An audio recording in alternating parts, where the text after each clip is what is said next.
Bienvenue dans un monde plus vaste, un espace où l'invisible devient tangible et où les mystères de la conscience s'éclairent. Ici, nous explorons ensemble l'éveil, l'expansion et la connexion avec soi, avec les autres et avec l'univers. Je suis Laetitia, fondatrice de Noctua, un univers dédié à l'éveil intérieur et à l'harmonie entre le corps, l'esprit et l'énergie. À travers des pratiques transformatrices et des chemins d'exploration variés, je vous accompagne dans ce voyage vers vous-même, là où résident vos réponses et votre puissance. Préparez-vous à ouvrir les portes d'une réalité plus vaste, où chaque épisode vous invite à plonger un peu plus profondément dans votre essence et dans ce lien intime avec le monde. Ensemble, découvrons ce monde plus vaste qui vous attend. Et juste avant de commencer, un petit mot. Si un monde plus vaste vous inspire, pensez à laisser une note de 5 étoiles sur votre appli de podcast. C'est le meilleur moyen de soutenir ce projet et de le faire découvrir à d'autres. Et si cet épisode vous parle, partagez-le avec vos proches ou sur vos réseaux. Merci infiniment pour votre soutien et maintenant, place à l'épisode. Hello la tribu, je suis ravie de vous retrouver pour ce tout nouvel épisode. Aujourd'hui, j'ai beaucoup hésité sur l'épisode que j'avais envie de vous délivrer. J'ai beaucoup de sujets que j'ai mis en attente, que j'ai envie de vous partager. Et en même temps, je sentais que c'était pas forcément le sujet qui était juste pour aujourd'hui et que j'avais envie de vous partager vraiment. Donc j'ai décidé de faire un épisode totalement sur la vibes du moment et de manière du coup authentique le plus possible comme d'habitude. Donc aujourd'hui j'avais envie de vous partager ce que je traverse un petit peu en ce moment. Je vous en ai déjà parlé dans notre groupe WhatsApp, mais aussi un petit peu sur les réseaux sociaux. Je suis dans une phase très floue et en même temps je sens que c'est un flou qui est vraiment porteur pour moi, qui annonce une expansion vraiment intérieure. Je le ressens vraiment comme tel et c'est comme si en fait j'avais beaucoup de directions qui s'ouvraient devant moi. Et même si c'est magnifique, je ressens que je peux pas toutes les emprunter, ça m'invite à avancer avec beaucoup d'ancrage, à m'engager pleinement dans quelques directions et pas à m'éparpiller. Et c'est comme si je devais naviguer dans ma petite barque dans plusieurs courants à la fois, ce qui me demande énormément de présence, de confiance, de clarté. Alors même que dans le corps et le mental, en fait, c'est super flou. Donc je crois que le flou, il vient du mental et que il tente en fait de mettre un brouillard épais sur un chemin que l'âme, elle connaît déjà, qui est déjà clair pour elle, mais que lui, il perçoit comme quelque chose de très incohérent, de très flou. Alors même si ça semble incohérent, même si ça n'a pas encore de forme claire, je sens que l'âme, elle sait. Donc c'est ce que je tente de suivre en ce moment. Et je crois que beaucoup d'entre vous vivent aussi ces moments-là. C'est pourquoi j'avais envie de vous partager tout ça. Ce que j'observe aussi, c'est que dans ces phases, on ressent souvent une grande fatigue. Parce qu'on est en transition justement, parce qu'on sort de notre zone de confort, parce qu'on est en train de devenir une nouvelle version de nous-mêmes. Tout ça, ça demande vachement de courage, ça demande d'incarner ce que l'on veut vraiment, d'aligner sa vie différemment. Et le mental, lui, il aime pas trop ça. Dès qu'il y a un changement, il perçoit un danger, il veut nous protéger. C'est sa nature, c'est son fonctionnement. Que notre corps, notre cerveau sont faits pour la survie, pas pour l'expansion. Pourtant, nous, les êtres humains, on a ce besoin en fait d'évoluer, on a ce besoin viscéral de grandir, d'expérimenter. Notre âme, elle s'est incarnée pour ça aussi, et forcément, il y a une dualité énorme en fait en nous. Et il y aura toujours cette tension entre l'âme qui avance et le mental qui freine, et c'est ok. J'ai vraiment envie d'insister sur ce point-là parce que vous êtes nombreux aussi à m'en parler quand vous venez en session ou durant nos échanges aussi à distance en ligne. Et tout ça, c'est ok et c'est normal, ça fait vraiment partie de l'humain. Donc encore une fois, je pense que c'est vraiment la clé de accepter cette dualité en nous. Ne pas en vouloir à notre mental ni à notre corps. Au contraire, apprendre à danser avec eux plutôt. Et c'est ce que j'essaye de vous transmettre aussi dans tout ce que je vous propose finalement. Et c'est aussi ce que j'ai envie de vous proposer encore plus en profondeur aussi dans cet épisode pour vous donner aussi des clés à la fin de l'épisode pour pouvoir traverser ces moments-là, peut-être des clés concrètes, des choses concrètes à faire, bordel. dans son quotidien pour arriver à traverser ça du mieux possible. Mais l'inconfort sera là, la difficulté sera là, parce que c'est comme ça, c'est humain, c'est une dualité qu'on aura toujours. Notre corps, notre système nerveux fonctionne comme ça, et notre âme d'une autre manière, et en fait ça vient en permanence se frotter. Mais c'est aussi grâce à ça qu'on peut grandir, avancer, qu'on peut apprendre beaucoup. Je me rends compte aussi que plus on a une grande sensibilité, et on a aussi une forte intuition, et plus aussi on a un mental qui est puissant. Je remarque qu'encore une fois, la philosophie taoïste, la philosophie du yin-yang, de la dualité, s'applique énormément dans ce cas précis. Je le remarque beaucoup aussi chez vous. Quand je vous rencontre en présentiel ou même à distance, je le perçois chez vous, cette forme de grande sensibilité, de forte intuition, de forte connexion à son intuition aussi, malgré vos doutes par rapport à cela. Et en même temps, ce mental du coup qui est très puissant. Et souvent, vous me donnez des phrases comme « je suis trop dans le mental »,« je n'arrive pas à écouter mon intuition »,« je ne sais pas forcément faire la différence entre mon mental et mon intuition »,« je galère à faire cette différence », etc. etc. C'est quelque chose aussi qu'on entend beaucoup dans la spiritualité. C'est quelque chose que j'entends beaucoup sortir de votre bouche. Et je le comprends totalement, c'est aussi quelque chose que j'ai beaucoup dit et que je dis encore parfois, et en même temps je suis plus totalement alignée avec cette idée-là, parce qu'à force de l'observer chez moi et chez vous, je remarque qu'en fait c'est lié, c'est réellement lié. Plus on a une forte connexion, une forte sensibilité, une forte ouverture de son troisième œil, une forte intuition, un sixième sens, voire même des extrasens très développés, et plus aussi on va avoir un mental qui a tendance à être fort développé. En tout cas, ça s'observe chez des profils comme le nôtre.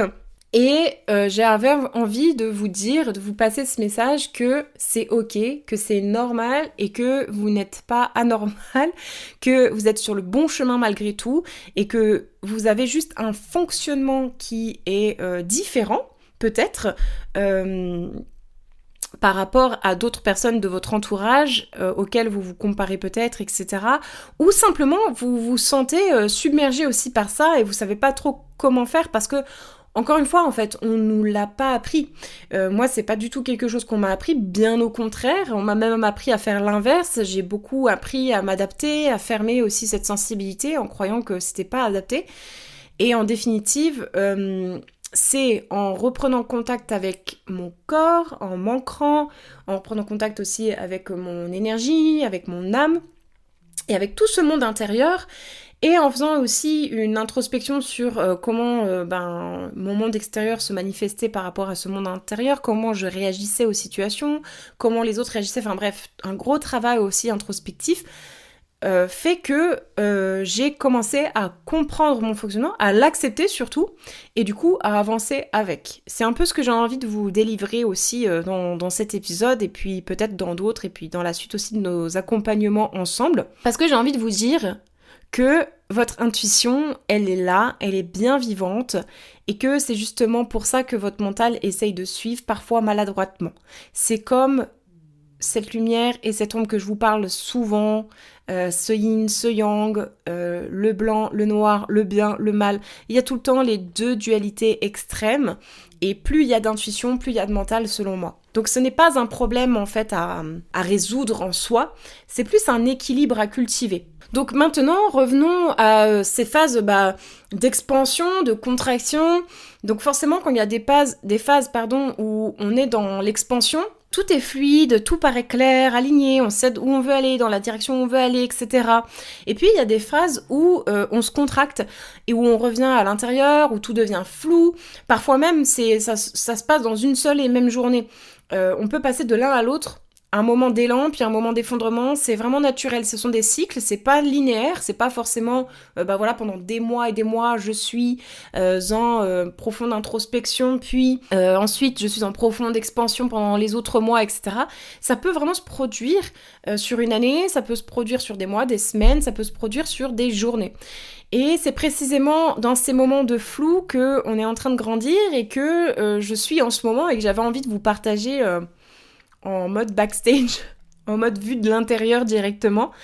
Donc je vous partage tout ça parce que justement récemment j'ai traversé une période où mon mental s'est vraiment emballée. Je me sentais submergée avec des migraines comme pas possible, des tensions dans tout le haut du corps, des nuits du coup forcément qui ont commencé à être très mauvaises, à être agitées. J'avais vraiment toute la dure mère, donc là la couche des méninges qui entoure le cerveau qui était rigide, et voilà, c'est ça qui me donne les maux de tête, qui commence à vraiment... tout se contracte, et plus je luttais finalement, plus c'était pire.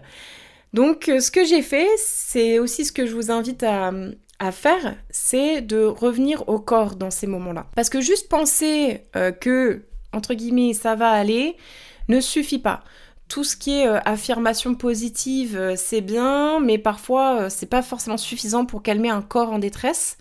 Encore une fois, il y a une différence entre comme le corps vit les choses et comment l'esprit le vit. Et l'idée, c'est de mettre les deux en relation, de créer ce pont, et non pas d'essayer de convaincre l'esprit de quelque chose que le corps, lui, ressent complètement à l'inverse. Parfois, on peut avoir l'impression de devenir fou, d'ailleurs, par rapport à ça, parce qu'on se dit, mais non, mais tout va bien, mais je veux dire, tout va bien dans ma vie. Et puis pourtant, derrière, il y a une putain d'anxiété, on se sent super mal, on ne se sent pas heureux, le corps, lui, il est tendu à max. Donc le corps, encore une fois, comme je vous le dis souvent, le corps ne ment jamais. Alors que la tête, elle, oui, elle peut arriver à mentir, à nous mentir. Si on n'arrive pas justement à revenir dans son corps, à son intuition, à son cœur, à la vraie vérité. Parfois, la tête n'a pas envie aussi d'aller voir certaines choses. C'est encore un sentiment une façon de protection, de protéger. Mais le corps, lui, il ne ment jamais. Donc si il dit quelque chose, c'est qu'il exprime quelque chose. Qui n'est pas forcément négative, hein, d'ailleurs. Mais voilà.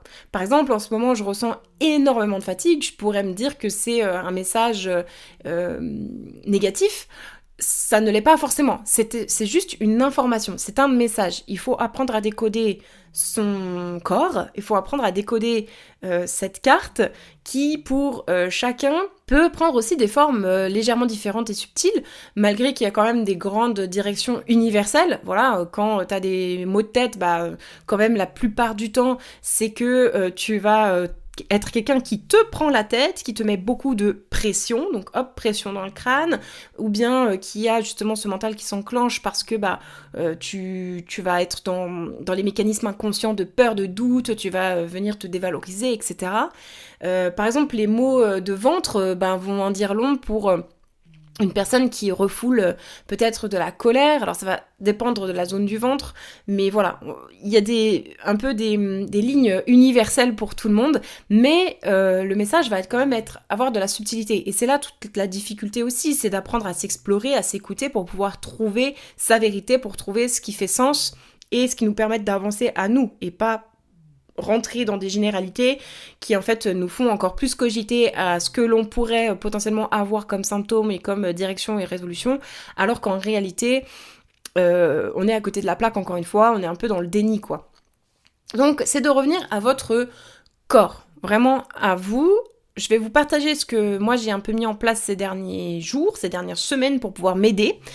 Et je vous invite à le tester pour voir si ça peut vous aider aussi, si vous êtes dans ce moment un peu de mental à fond, de doute, de peur, de transition, d'insécurité, de flou. Déjà, la première chose que je fais, c'est que j'écris. J'écris, pas forcément des pavés, parce qu'encore une fois, ça va nourrir... mon mental, souvent, je suis pas quelqu'un qui je pense qui écrit beaucoup, parce que sinon si j'écris beaucoup, c'est comme quand je parle beaucoup, ça active un peu trop mon cerveau. Donc je vais plutôt écrire sur 3 axes que je vous partage. Le premier, c'est le contexte, comment je me sens, et ce que mon corps ressent. Donc je vais vraiment focaliser genre, ok, là, je vais me poser, ça va me permettre aussi de méditer quelques instants, de me revenir à moi, de revenir dans cet instant présent, et de me demander, ok, comment je me sens là ? Comment mon corps, lui, il se sent ? Est-ce que j'ai des tensions ? Voilà, je note toutes les tensions que je ressens, toutes les émotions que je ressens, tous les sentiments que j'ai, sans les juger. Je prends note et j'écoute. Donc, par exemple, concrètement, dans cette phase-là, ce que j'ai noté, c'est que je me sens en phase d'expansion, que je sors beaucoup de ma zone de confort, et que du coup, comment je me sens ? Je me sens dans une fatigue intense, une difficulté à m'apaiser, j'ai un sentiment d'être submergée, J'ai le mental qui veut tourner en boucle et qui a envie d'amener son lot de doutes, d'angoisse, de peur. Voilà ce que j'ai noté en relisant mes notes avec vous, que j'ai mises à côté de moi. Et pourtant, je me sens en expansion et à sortir de ma zone de confort. Donc ça, c'est le corps là envoie des messages plutôt entre guillemets perçus, encore une fois entre gros guillemets négatifs, alors que moi ce que je ressens c'est de l'expansion à l'intérieur. Donc bon, voilà, déjà pour vous montrer à quel point ça peut être subtil de venir décoder. Puis la deuxième chose que je fais, c'est que je pose les problématiques et j'identifie en fait ce qui m'empêche d'avancer. Qu'est-ce que je suis en train de faire aussi et comment je réponds à cette situation dans mes actions, mon comportement, mes ressentis et mes pensées. Donc là, ce que j'ai noté, c'est ne pas ou ne plus savoir quoi faire. Donc vraiment manquer de clarté, de direction, ne plus savoir quoi faire comme action, justement, être un peu paumé. Aussi, j'ai noté que souvent, soit je panique ou je me fige, soit au contraire, j'ai tendance à me disperser ou à vouloir fuir. Donc ça, c'est plutôt dans mes actions, mes comportements. Et ensuite, dans mon monde intérieur, j'ai quelque chose qui se produit, c'est que j'ai tendance à me dévaloriser, à douter, à me dire des choses pas forcément bienveillantes, à commencer à me remettre beaucoup en question, à me remettre en doute.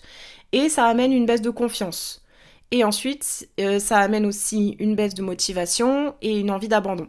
Et ensuite, ce que je vous invite à faire aussi de votre côté, si vous avez envie d'essayer cette façon de faire, là on est vraiment dans le débroussaillage, après je vous partagerai ce que je fais aussi au niveau corporel, c'est que je note toutes les idées de résolution. Donc en fait, je mets un peu tout à plat, c'est comme si je vidais un peu mes émotions, ma tête sur le papier, de façon vraiment sur une toute petite page, de façon très... avec quelques mots, pas commencer à partir dans des blocs de fou, et vraiment prendre les premiers mots qui viennent, les premières choses que je ressens vraiment, et travailler à partir de là. Et ensuite, j'essaye d'apporter, vu que c'est des faits, voilà, j'ai des faits devant les yeux, du coup j'y vois un peu plus clair, et puis du coup je vais noter tout ce qui me paraît être des idées de résolution. Donc qu'est-ce que je peux changer ?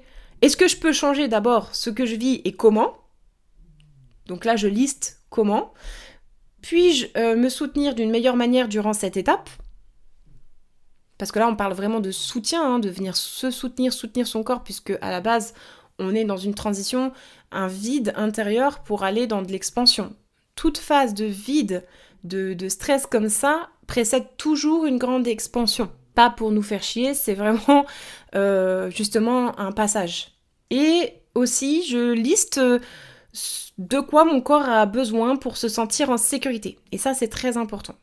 C'est une notion que j'ai découvert ces derniers temps, c'est que mon corps, lui, en fait, il y a vraiment une dissociation, une dualité entre ce que mon âme, elle ressent, ouais, go, go, go, go, go, go, go, go, le feu intérieur, et puis le corps derrière en PLS, qui se sent submergé, qui est tremblotant, qui est complètement frémissant, qui est submergé.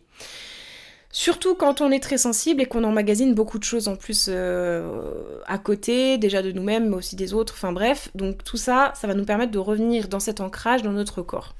Donc qu'est-ce que je fais concrètement et qu'est-ce que j'ai trouvé comme idée de résolution à tout ça, à ces fameuses problématiques, ce contexte qui est pas forcément facile.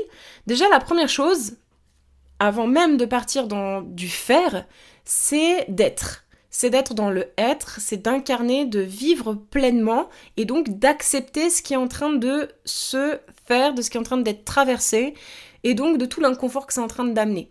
C'est d'arrêter d'essayer de trouver à tout prix une clarté, c'est d'arrêter de trouver à tout prix une direction claire et de trouver tout le plan clair, la structure pour se rassurer, pour rassurer son mental justement.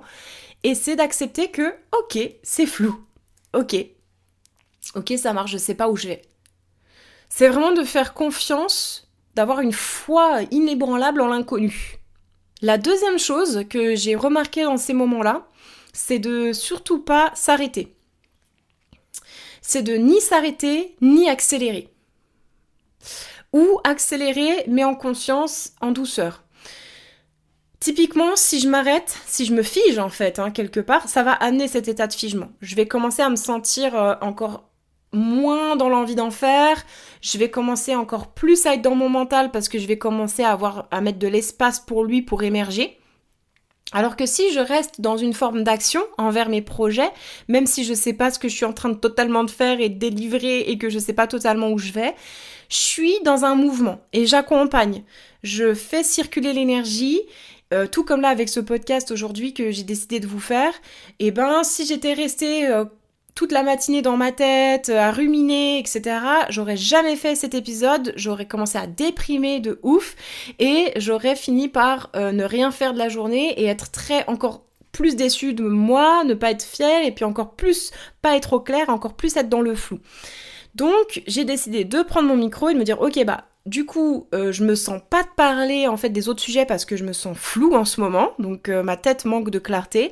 De quoi je vais parler ? Écoute, je vais parler en fait de ce que je ressens là. Pourquoi je parlerais pas de ça ? Peut-être que ça pourrait les aider, surtout qu'ils me parlent souvent eux aussi qu'ils manquent de clarté, qu'ils ont peur, qu'ils ont des doutes, que le mental refait surface. Donc je me suis dit vas-y, parle de ça. Et ça m'a permis aussi de lister ce que j'avais mis en place dernièrement pour moi et de vous le partager. Donc d'être dans l'action, ça m'a permis de pas étouffer le feu et de continuer avec le mouvement de la vie. C'est une forme d'acceptation de ce qui se passe. C'est une forme de... Je dis à la vie et je dis à mon corps, je dis à mon système nerveux, je dis à mon âme, à tout le monde... Ok, j'ai compris, je suis pas très au clair. Et même je suis en train de le faire avec vous, c'est quand même incroyable au final. Je suis en train de vous le dire aussi à vous, regardez, en fait, je suis pas totalement au clair, mais on avance quand même. Je suis là, je suis présente, je suis vivante, je suis humaine, et je suis là. Je suis là, et j'avance même dans ce noir, dans cet inconnu. Ça déjà, je trouve que c'est important. Parce que toutes les fois d'avant, dans mes autres projets, quand j'ai fait l'inverse et que j'ai commencé à me dire « Oh mon Dieu, c'est flou », je faisais complètement l'inverse. Je travaillais pendant des heures d'arrache-pied pour essayer de trouver des structures, machin, ça tournait en bourrique, ça tournait en rond en fait. Je faisais des fiches et des fiches et des fiches. Et en fait, j'arrivais toujours pas à trouver plus de clarté. Parce qu'en fait, la clarté ne se trouve pas là, en fait. Elle se trouve pas dans l'extérieur, elle se trouve pas sur un bout de papier, sur une structure de programme ou de business ou de projet, où elle se trouve à l'intérieur d'abord. Et quand on est dans ces phases de contraction, où on le revient à l'intérieur, il y a juste besoin de laisser de la place à ça. Donc de l'accepter, de sentir ce vide avant que ça puisse émerger, et d'un coup, la structure extérieure, d'un coup, ça va devenir complètement limpide. Ça va former cette forme de déclic, qu'on appelle souvent un déclic, ça va être ça. Donc il faut vraiment laisser de la place à ce silence, à ce vide, même si c'est très inconfortable sur le moment et que ça fait angoisser. Donc une fois que j'ai accepté ça, une fois que j'ai accepté que je suis dans le flou, que j'ai pas forcément une clarté de ouf, que j'ai commencé à quand même agir et continuer tout ce que je m'étais engagée à faire avec foi, sans m'abandonner, sans abandonner mes projets, tous mes rêves, tout ce pourquoi j'ai cru au départ, et puis d'avancer pas à pas sans forcément nourrir d'attentes, sans forcément me dire voilà c'est figé, etc. Mais juste voilà, continuer le mouvement, continuer à nourrir petit à petit, avoir des moments de silence pour observer aussi ce qui se passe, mais pas trop de silence malgré tout pour occuper l'esprit, pour éviter qu'il parte trop en steak. Et là je soutiens mon corps. Donc pour soutenir le corps, il y a des pratiques somatiques, des pratiques psychocorporelles qui peuvent aider et qui sont vraiment très très simples. La première chose, c'est que tous les matins dernièrement, j'ai pris 10 minutes pour moi de façon obligatoire pour sortir dehors, regarder la nature, sentir le vent sur ma peau, sentir la lumière, le soleil sur ma peau, respirer en conscience, regarder les montagnes et m'étirer. M'étirer en conscience avec le souffle, faire des mouvements lents, de présence au corps et vraiment m'ancrer dans mon corps. Ressentir mon corps, ressentir chaque douleur, chaque tension, parce qu'en ce moment j'en ai pas mal. Donc vraiment prendre ce temps pour les ressentir et les vivre. Rien que ça, en 10 minutes, ça s'apaise. Les maux de tête s'apaisent. Ensuite, souvent ce que je fais, c'est que je m'allonge par terre, vraiment sans rien, vraiment à plat sur le sol dur. Je ferme les yeux, je vais placer mes deux mains en fait sous mon crâne et juste je vais laisser le poids de ma tête sur mes doigts et je vais attendre. et je vais faire des respirations tranquilles, je vais accompagner. C'est comme si je dirigeais mon énergie, mon intention sur je t'écoute et je t'accepte. Même pas je te détends. Je lui dis même pas je te détends parce que ce serait encore vouloir donner une intention, un ordre, comme si on voulait, comme si on a le contrôle sur ça, etc. Mais vraiment dans ce lâcher prise, dire ok, je suis là et j'écoute. Et ça se détend. Voilà ce que je fais. Voilà ce que j'ai mis en place tout bêtement le matin. Le soir également, je prends le temps pour faire la même chose, pour pouvoir au mieux me calmer de ma journée et aller me coucher le plus apaisé possible parce que mes nuits sont très difficiles en ce moment. Donc c'est quelque chose que j'essaye aussi de faire le soir, de m'étirer un peu, de revenir en présence et d'aller, dès que je le peux, pouvoir aller marcher dans la forêt. Très très important pour moi, mais je pense aussi pour beaucoup d'entre nous, pour se reconnecter vraiment à l'énergie de la forêt, s'ancrer. Et en fait, quand on est en nature, on se sent vraiment reconnecté à son âme, à son essence. Il n'y a plus tout le brouhaha du quotidien, on vient prendre du recul sur la vie. On se reconnecte vraiment à ce côté instinctif, d'instinct, d'ancestral aussi. Il y a vraiment quelque chose, je trouve, voilà, on se connecte à nos racines, il y a quelque chose de profond. Donc ça nous éloigne un peu de tout ce brouhaha.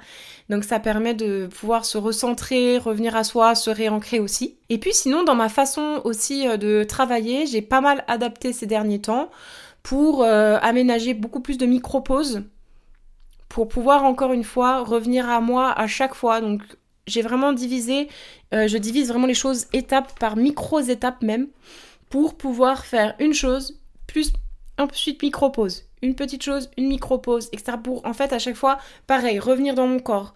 Revenir dans mon corps. En fait, c'est ça, c'est à chaque fois revenir. Parce que quand on est dans des phases d'expansion, comme je vous le partage de mon côté personnel, je suis beaucoup en phase de création. Quand je suis en phase de création, j'ai beaucoup mon intuition et mon chakra coronal et tout mon cerveau créatif qui est ouvert, j'ai mon énergie vitale qui bouge à fond, je suis en feu. Donc tout ça, ça consume de l'intérieur si je ne prends pas le temps de me réancrer dans mon corps et dans la vie du quotidien. On peut très vite être en permanence dans ce côté-là et devenir complètement perché, déconnecté de la réalité, déconnecté de son corps et ne plus arriver justement à être au clair finalement parce qu'on est trop là-haut, on est trop dans le haut, on est trop dans la tête, on est trop vers le ciel. Donc faut revenir dans la terre, dans les jambes aussi, dans les pieds. Donc voilà, je prends des micro-pauses à chaque fois. Là, après l'épisode de ce podcast que je viens d'enregistrer, micro-pause avant de passer à la suite, etc. etc. Donc pareil, hein, les micro-pauses, soit des petits étirements, soit retourner vite fait dehors pour pouvoir ressentir l'air sur ma peau, des fois ça me suffit. Voilà, juste me lever de ma chaise ou juste respirer me fait du bien, bouger le corps, revenir au corps. La dernière chose que je fais pour pouvoir m'aider dans ces phases-là, c'est d'accepter ce feu intérieur qui est en train d'émerger et de pas vouloir le contenir ou le gérer. Donc c'est de l'accueillir dans sa pleine puissance et donc je fais beaucoup plus d'activation de mon énergie vitale pour aussi me nettoyer parce que quand je suis dans ces phases-là, j'ai l'impression vraiment d'emmagasiner énormément aussi en termes... c'est comme si tous mes canaux sont ouverts. J'emmagasine beaucoup, j'ai le corps, je sens toute mon aura, c'est comme si je sentais tous mes corps physiques, mais aussi plus éthériques autour de moi qui sont en frisson et qui tremblotent en permanence. Et c'est pour ça que je me sens vite submergée, je me sens presque parfois vulnérable, comme si c'était de la faiblesse. J'ai appris avec le temps que c'était une force énorme et que c'était lié à mon énergie, à ma sensibilité. Et donc je prends beaucoup plus de temps à la clarifier et à l'aider à se nettoyer, à se purifier et à circuler. Non pas pour essayer de la calmer, encore une fois en faisant des respirations pour dire je me calme, etc. Parce que souvent les angoisses, quand je vais tout vous raconter, en gros les angoisses, les anxiétés que j'ai ressenti tout au long de ma vie ou que je peux encore parfois ressentir, j'ai compris que c'était lié à mon énergie vitale qui était très puissante, qui montait et qui en fait me créait un trop-plein. Et vu que je savais pas comment l'expulser, la faire circuler à l'époque, eh bien je le vivais vraiment comme de l'anxiété pure, un état de figement ou au contraire une explosion. Donc aujourd'hui, je passe beaucoup de temps pour la faire circuler. Ça passe par du mouvement, de la danse, du qigong, de la respiration, des activations Kundalini, principalement pour moi. Voilà. C'est vraiment pour pouvoir m'aider. Je fais aussi du shaking par moment et ça permet vraiment de pouvoir revenir aussi dans mon corps, dans mon énergie, dans ce monde intérieur et pouvoir me réaligner à elle pour qu'elle puisse continuer à s'auto-générer, se régénérer et s'auto-nourrir aussi pour pas qu'elle s'épuise mais pas non plus qu'elle explose en fait et qu'elle implose tout. Voilà concrètement ce que j'ai fait. Donc vous avez vu, c'est vraiment très très simple en définitive. Ça prend que, 20 minutes par jour, 10 minutes le matin, 10 minutes le soir et éventuellement une petite balade de 30 minutes en plus dans la journée en forêt ou plus s'il y a le temps. Donc c'est vraiment pas la mer à boire et ça a vraiment aidé mon corps à se sécuriser, à se sentir un peu plus en sécurité, à s'apaiser. Et du coup, ça a aidé mon esprit aussi à s'apaiser. Finalement, mon mental a commencé à se détendre aussi.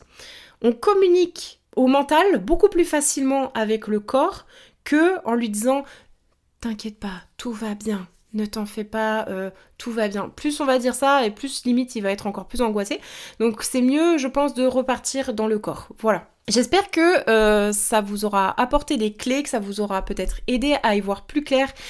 Si vous êtes quelqu'un qui a tendance à être beaucoup, comme vous pouvez le dire, je pense souvent dans le mental, d'avoir quelques clés pour pouvoir revenir dans votre corps aussi, pour pouvoir suivre davantage votre intuition. J'espère aussi que ça vous aura montré que si vous avez un mental très présent et puissant, c'est que vous avez aussi une très forte sensibilité, intuition, intelligence aussi de l'autre. Donc utilisez-la, apprenez à jouer avec, apprenez à la comprendre, à l'accepter et vous allez voir que vous allez déployer vraiment votre force intérieure, votre force aussi extérieure, malgré qu'on soit dans un monde pas forcément très sensible et hautement sensible, c'est pas pour autant que on n'a pas le droit à nous de l'être et qu'on n'a pas le droit de se déployer et qu'on n'a rien à apporter, bien au contraire. Donc voilà, je vous encourage à tester ces petites techniques corporelles d'ancrage, à tester aussi les petites questions pour revenir à vous. Et sinon, ces derniers mois, de mon côté, il y a beaucoup de choses qui se sont ouvertes pour moi. Je sens que mon chemin, il est vraiment en train de se déployer sur plusieurs plans, à la fois en présentiel, mais aussi en individuel. Je vous partagerai très bientôt en tout cas ce qui se prépare en coulisses. Vous avez déjà vu quelques petites choses circuler. Je me réjouis de tout ça. Je me réjouis de grandir aussi avec vous, que l'on grandisse ensemble. Je me réjouis de tous ces espaces qui s'ouvrent pour pouvoir se reconnecter à soi, à sa sensibilité, à son essence, à son âme, à ce qui est vraiment en nous. Et voilà, je me réjouis à chaque fois de vous accompagner, que ce soit en one-to-one, en collectif, en présentiel, à distanciel. Voilà, sous toutes ces formes, l'énergie est là, le cœur est là. Donc merci encore une fois pour votre présence. Vous êtes de plus en plus nombreux aussi sur le podcast, ça me fait très plaisir. J'attends aussi maintenant plus d'engagement peut-être de votre part, de me donner aussi vos réflexions à vous, ce qui vous anime, ce que les podcasts viennent faire émerger ou viennent confirmer aussi. Voilà, ce serait super chouette que l'on puisse échanger aussi de tout ça. Je vous embrasse, je vous souhaite une magnifique fin de semaine et on se retrouve la semaine prochaine pour un nouvel épisode ainsi que tout le mois de mai pour des séances en collectif. Il y a Anima qui est en train de se dérouler tranquillement aussi en ligne et puis en accompagnement one-to-one qui prend forme petit à petit, mais j'accompagne que 2 personnes pour l'instant dans celui-ci. Donc voilà, j'ouvrirai certainement des places très prochainement. Restez à l'écoute si c'est quelque chose qui vous appelle. Gros bisous à tous, je vous embrasse avec amour et énergie comme d'habitude. Ciao!